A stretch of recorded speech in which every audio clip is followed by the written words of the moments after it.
I'm going to give you I'm obviously not Blair Barton Percival, but I'm going to speak on his behalf as well as Teresa Jackson, who is the family caregiver specialist. Some of you have met Blair and Teresa at boot camp and at site-specific visits and heard them speak.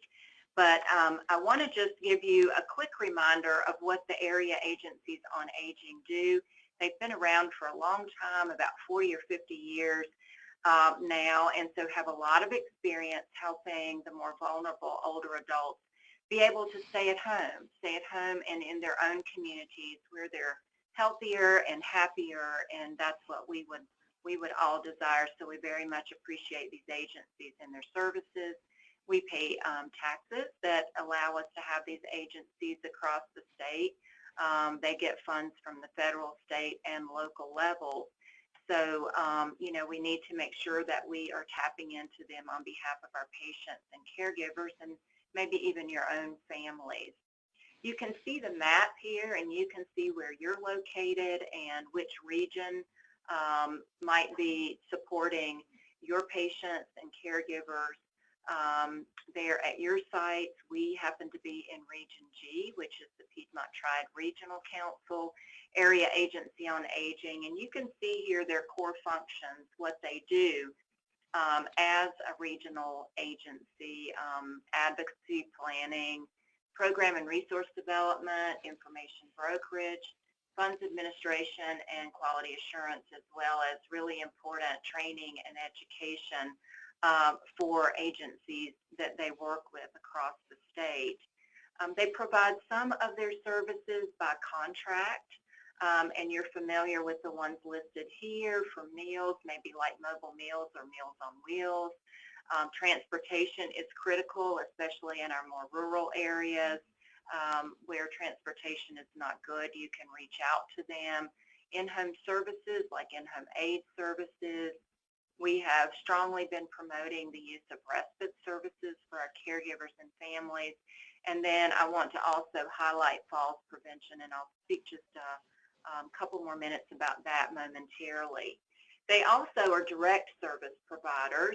They have a wealth of information and can refer. So we need to remember that sometimes if we don't know what's available, particularly for older adults, they tend to serve adults 60 years and older. But for some of their respite and other services, sometimes it's younger ages. And if we don't know, we can simply pick up the phone and call them because they have a whole laundry list of referrals. We've tried to get those into your community resource directories that you can pull down from our website, but we're always learning about others. So if you don't find it in your directory, we encourage you to call.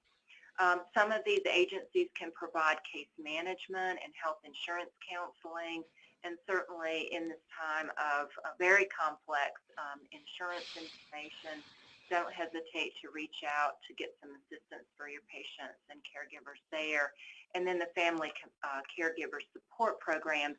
These are really very important, and we've been working with them again since the inception of Compass, and we've had a couple of updates with the directors like Teresa Jackson for here in the Piedmont Triad area. And what we hear is we stand armed, ready, and willing to help these families, but we don't get a lot of referrals. So please remember to tap into those caregiver family services as well. This slide is just to remind you about the partnership that we've had with the AAAs from the beginning to help us to decide the best ways to connect with patients. And they have helped us to get experts to the table in wave one, but particularly we learned from you all and did an even better job in wave 2 and 3 with connecting representatives from the AAAs to local hospital community coalitions. And these are pictures here of Blair and Adrian, the director and the assistant director for the Piedmont Triad Regional Council Area Agency on Aging. And they serve on a number of our committees, our core engagement committee, our steering committee, and our implementation committee, and also have been instrumental with connecting us with patients and caregiver stakeholders that have vetted all of our documents and so on and so forth. I also want to very quickly highlight the Falls Prevention Coalition. There is a national initiative that was spearheaded by the National Council on Aging, but we also have North Carolina regional and local coalitions, and we share with you Ellen Schneider's contact information. If you don't know the Falls Prevention Coalition in your area, you can contact Ellen and she can help connect you with the appropriate people. They have also been working with us. There is the Center for Health and Wellness in Asheville to help connect us with folks at the local levels and with our sites, specifically at their site-specific visits, particularly in waves 2 and 3. We did an even better job of hooking up. As we know, these patients are at much higher risk for falls, so we want to make sure that we get them into these coalitions as necessary. And I'm going to stop there. We'll have a couple of minutes for questions at the end. I know that was a quick run through, but I wanted to save plenty of time for our Wave 1 post-acute coordinator, Terry Medlin. I'm going to turn over to her next. And then we'll turn over from there to a Wave 2 representative, post-acute coordinator, Rhonda Vanny, to talk about how they are using these services in 2 very different communities. Terry out in eastern North Carolina in a large rural county, Carteret County, and then Rhonda talking about how she uses these services in a much more metropolitan area in the greater Charlotte community. So let me turn over to Terry, and when Terry finishes, we'll segue over to Rhonda. So Terry. Hey guys, this is Terry. I work for Carteret Healthcare based out of Morehead City, Wave 1 post-acute coordinator. And here at the hospital, I'm actually the transitional care coordinator as well. So we've been working with AAA, or the Area Agency on Aging, for myself personally for almost 3 years. So we're very familiar with what they have to offer our community. Personally, I deal with Tanya Cedars, who's based out of New Bern. And being that New Bern's a little ways away from us, we do most of our communication via email or phone conversations, which is perfect for us. Tanya is wonderful to work with. She is a wealth of knowledge. What we benefit from her are emails weekly about local changes in the community, within the state, trainings that base around community resources and services, and webinars that most are generally free that we can take to gain knowledge about, again, local resources and community services.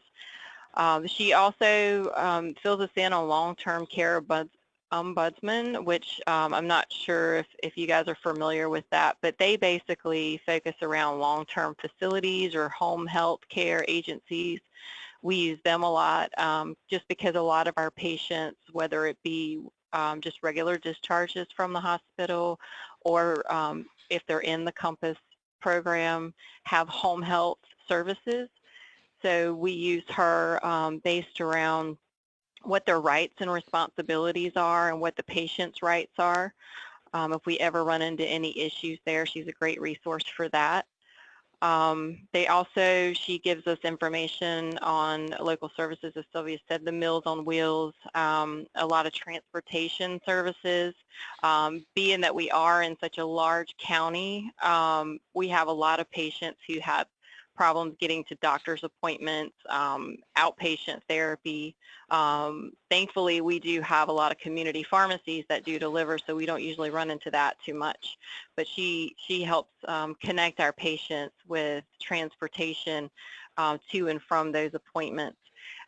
They do also senior services as far as activities within the community, new programs that come up all the time with grant funding. She'll let us know what those are, that we can offer those to our patients, whether it just be arts and crafts down to exercise programs, to nutrition classes, things like that. And also they help us with simple things such as eyeglasses. You know, if there's patients that don't have the means to pay for this, any type of DMEs, we have a lot of facilities around here that are volunteer and outreach programs that will offer, you know, simple things as walkers and wheelchairs, eyeglasses, things like that. She can get us in contact with who is currently facilitating those programs. Personally, we use her a lot too for guidance on powers of attorney and living wills. As we know, our patients will go home, and not only are we helping them medically and with their health care, but we're also helping them with resources within themselves and also with their caregivers. So a lot of times we run into caregivers needing assistance on power of attorneys or living wills for the patients, or, you know, that respite care that she spoke about, just needing a couple of hours off here and there. And Tanya is really great about getting us, you know, speaking with the patients and speaking with the caregivers in regards to, you know, what services are provided for those patients. So I highly recommend, if you don't know who your representative is for the AAA, to get in contact with them, because they are a wonderful, wonderful resource.